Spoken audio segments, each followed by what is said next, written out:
Good morning students, here is your Seema ma'am. Now in this session we will see the pollen-pistil interaction.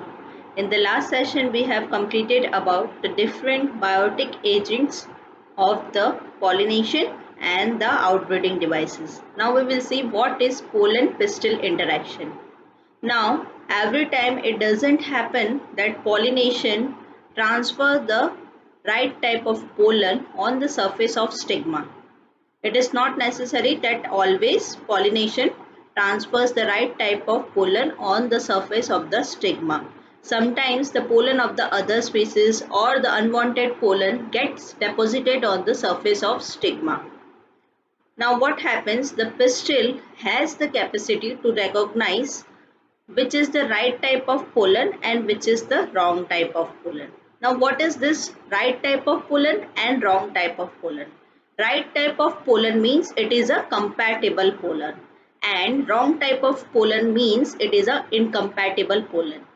So once this pistil recognizes the compatible pollen, it further promotes the post fertilization events, or you can say the post pollination events which leads to the fertilization process.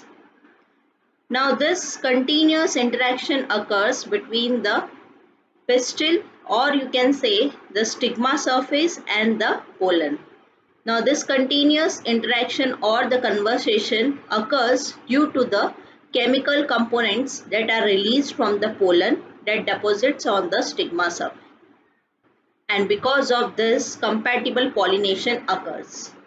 Now following this pollination, once the proper pollen is recognized by the stigma surface or the pistil, further process starts.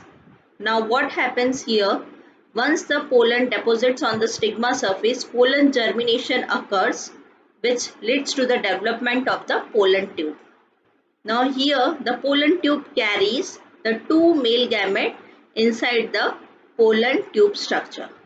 Now as the pollen tube grows, it grows further in the length and goes inside the ovary where it reaches the ovule, and this is how all this interaction takes place. Now this pollen tube enters into the ovule through the micropylar end through one of the synergids.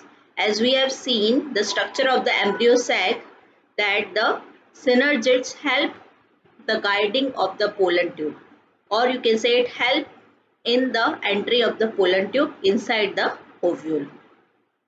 So all these reactions, that is the recognition of the pollen by the stigma surface, pollen germination and pollen tube growth, all these events they are included in pollen pistil interaction.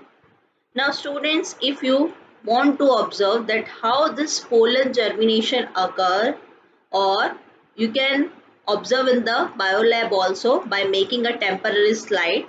Take any of the flowers such as chickpea, balsam, pea or vinca rosea. From that sprinkle some pollen on the glass side and put 1 drop of sugar solution, that is 10% of the sugar solution. Now put a cover slip on it and keep it aside.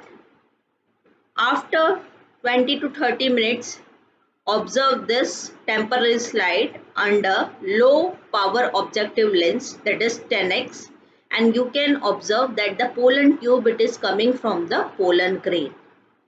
So this is how you can observe the pollen grain germination or the development of the pollen tube from the pollen grain. So students, this you have to remember for pollen pistil interaction.